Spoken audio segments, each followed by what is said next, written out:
আসসালামু আলাইকুম ওয়া রাহমাতুল্লাহি ওয়া বারাকাতুহু।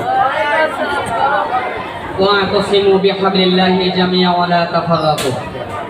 উপস্থিত সংগ্রামী ছাত্র ভাইয়েরা, মহান রবের দরবারে লাখো কোটি শুকরিয়া, জামিয়া আরাবিয়া নূরে মদিনা মাদ্রাসার বার্ষিক অনুষ্ঠানে আমাদেরকে সমবেত করেছেন। আজকে তিনটি বিষয়ের উপর আমাদের বিষয়বস্তু বক্তৃতা আমরা ধারাবাহিকভাবে শুনেছি।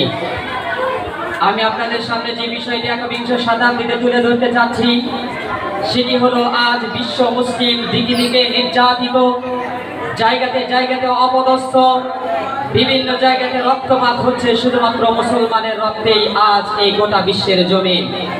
এর অন্যতম কারণ হচ্ছে বিশ্বের এক শক্তির নাম হলো সামরিক শক্তি, যাদের বোমা ও বিমানের মাধ্যমে লক্ষ মায়ের বুক আজ খালি হচ্ছে, হাজারো বোনের বুলেটের আঘাতে তারা আজ বিধবা রূপ ধারণ করছে।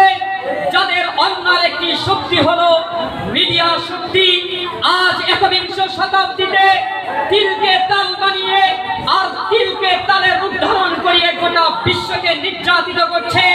এক কথায় বলতে গেলে সামরিক শক্তি আর মিডিয়া শক্তি খালাতো ভাই রূপান্তরিত হয়েছে। স্পষ্ট ভাষায় বলতে চাই যে মিডিয়ার মাধ্যমে একজন ন্যূনতম ব্যক্তিকে সিংহাসনের আসনে বসাতে পারে, যে মিডিয়ার মাধ্যমে সিংহাসন থেকে অপদস্থ করে রাজপথে নামাতে পারে, যে মিডিয়ার মাধ্যমে আজ ওলামায়ে কেরাম ঘরের ভিতরে কোথায় কি করছে, বেকারির পানিতে ইমাম সাহেবের রুমে মক্তবের ছাত্র হত্যা হয়, সেটা মিডিয়ার মাধ্যমে প্রচার হচ্ছে।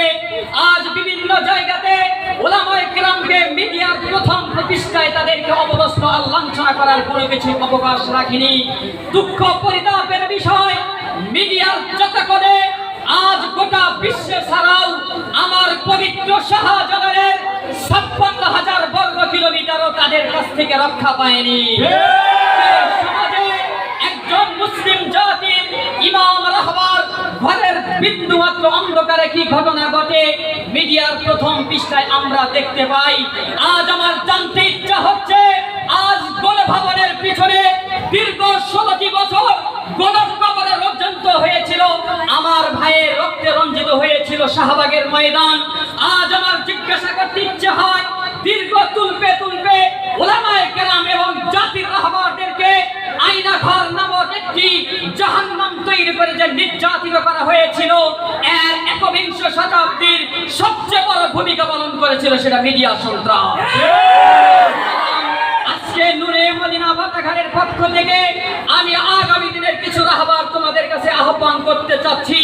বাতিল শক্তি যতই শক্তিশালী হোক না কেন, বাতিল যতই সামরিক শক্তি হোক না কেন, বাতিল যতই মিডিয়া শক্তি হোক না কেন, বাতিল যতই বাজারও আমাদের বোমারু বিমান নিয়ে আমাদের মুখ ঝাড়ঝাড়া করুক না কেন, যদি ইনশাআল্লাহ এই জাতির জমিনে বসে বসে আরশের মালিকের সাথে সম্পর্ক করতে পারে, আমি কথা দিচ্ছি ইনশাআল্লাহ কোন বাতিল মুহূর্তের জন্য টিকতে পারবে না। আজকে মুসলমানের লেবাননে নির্যাতন হচ্ছে, কাশ্মীরে নির্যাতন হচ্ছে, ফিলিস্তিনে নির্যাতন হচ্ছে, আমরা এটা দেখতে চাই না।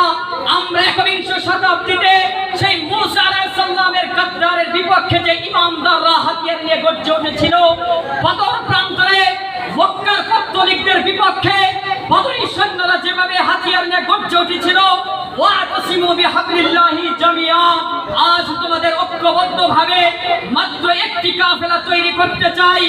স্পষ্ট পয়গাম, যখনই দেখবা ওলামায়ে কেরামকে ষড়যন্ত্র করা হচ্ছে, যখনই দেখবে পবিত্র শাহজালালের বাংলায় ইসলামকে অপদস্থ করা হচ্ছে, যখনই দেখবা বিশ্ব মুসলিমের মানবতার দূত নবীকে নিয়ে কটূক্তি করা হচ্ছে, যখনই দেখতে হবে খেলাফতের নাম করে তন্ত্রমন্ত্র বীজ ঢুকিয়ে দিতে হচ্ছে, ছাত্র ভাই তোমাদেরকে আহ্বান করছি, সকল অপশক্তির সামনে বুক চেতিয়ে দাঁড়িয়ে লড়তে হবে।